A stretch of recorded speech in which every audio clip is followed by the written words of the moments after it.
এমন একটি ভালোবাসার তাবিজ নিয়ে হাজির হলাম, এমন একটি ভালোবাসার নকশা নিয়ে আসলাম, যে ভালোবাসার নকশার মাধ্যমে যেই তাবিজ করার সঙ্গে সঙ্গে আপনার কাঙ্ক্ষিত নারী, আপনার কাঙ্ক্ষিত মহিলা পাগল পারা হয়ে যাবে, অস্থির হয়ে যাবে, উন্মাদিনী হয়ে যাবে।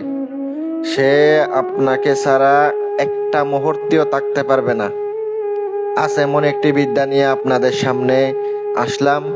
যদি সম্পূর্ণ ভিডিওটা দেখেন, সম্পূর্ণ ভিডিওটা দেখে কাজ করতে পারেন, আমি ওপেন চ্যালেঞ্জ করে বলে গেলাম, আজকের কাজ করা মাত্র, আজকের নকশাটি প্রয়োগ করা মাত্র আপনার কাঙ্ক্ষিত নারী উন্মাদিনী হয়ে যাবে।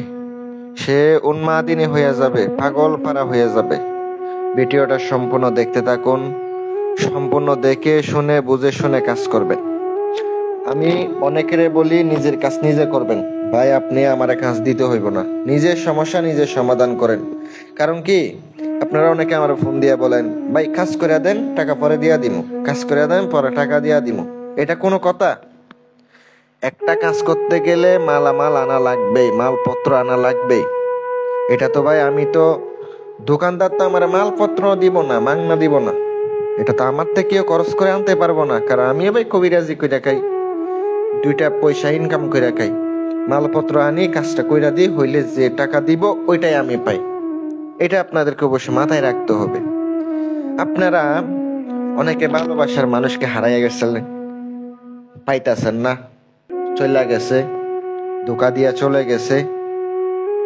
এই নারীদেরকে ডাইরেক্ট উত্তেজিত করে নিয়ে আসতে পারবেন।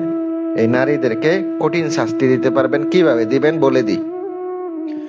আজকের দেওয়া নকশাটি শনিবারের দিন, এটার একটা জাকাত আছে, জাকাত আদায় করতে হবে, কারণ জাকাত আদায় না করলে নকশার কাজ করবে না।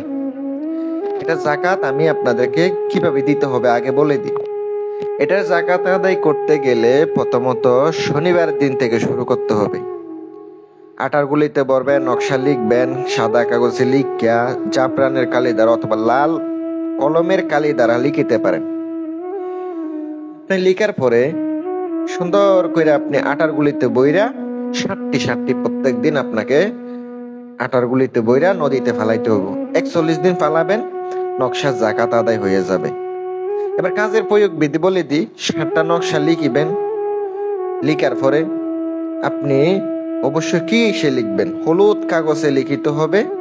শনিবার ছাড়া লিখিত হবে হলুদ কাগজে। হলুদ কাগজ সংগ্রহ করবেন। সকাল বেলা, ভোর বেলা সূর্য যখন উঠতে থাকবে, জলমল করে উঠতে থাকবে, তখন আপনি বসবেন, কেবলামুখী হয়ে বসে 11 বার দুরুদে ইব্রাহিম পাঠ করে আপনাকে এই কাজটি করতে হবে। 11 বার দুরুদে ইব্রাহিম পাঠ করবেন। পাঠ করার পরে আপনাকে কি করতে হবে, সুন্দর করে আপনাকে নকশাটা লিখতে হবে। মনোযোগ সহকারে নকশা লিখবেন, বলে দিলাম। মনোযোগ সহকারে নকশা না লিখলে কিন্তু নকশা কাজ করব না। একটা নকশাতে যতটুকু দৃষ্টি দেওয়া যায় ভালোভাবে তার চেহারা কল্পনা করে নকশা লিখিবেন। 7টি নকশা লিখার পরে আগরবাতি জ্বালাবেন, মোমবাতি জ্বালাবেন, ধূপ জ্বালাবেন। জ্বালাইয়া তারপরে ওই আগরবাতি যেখানে ধোঁয়া উঠবে ওখানে আপনি একটু নকশাটা ধরবেন, একটু গ্রান যুক্ত করে নেবেন, একটু ভালো মানের আতর লাগাই নেবেন। নকশাতে ভালো মানের আতর লাগাবেন। আতর লাগানোর পরে তুলা, শিমুল গাছের যে তুলা আছে, ওই তুলা আপনাকে দিয়া ফলিতা বানাইতে হবে। 7টা ফলিতা বানাইতে হবে, লাল সুতা দ্বারা পেঁচাইতে হবে।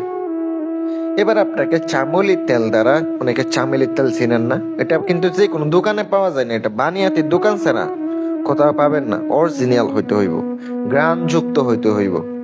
তারপরে ওই তেল আপনাকে ওই ফলিতার মধ্যে দিয়ে সুন্দর করে রাত্রে মেয়ের বাড়ির দিকে মুখ করে বসবেন। আর নকশার নিচে কিন্তু মেয়ের নাম, মেয়ের মায়ের নাম, ছেলের নাম, ছেলের বাবার নাম লিখিত হবে। মেয়ের বাড়ির দিকে অথবা ছেলের বাড়ির দিকে মুখ করে বসে আপনাকে আগুন ধরায় দিতে হবে। মনে করবেন যে আপনার কাঙ্ক্ষিত নারী ছটফট করতেছে আপনার জন্য আসার জন্য, আপনার কাছে আসার জন্য ছটফট করতেছে। এভাবে চিন্তা ভাবনা কইরা কাজ করবেন, ইনশাআল্লাহ উপকৃত হবেন। দোয়া রইল আপনাদের জন্য। আর অনুমতি সবাইরে দিলাম, যারা আংটি অর্ডার করবেন, আংটি নিতে চান অথবা আপনারা কাজ করাই নিতে চান যোগাযোগ করবেন ইনশাল্লাহ। আসসালামু আলাইকুম ওয়া রাহমাতুল্লাহ।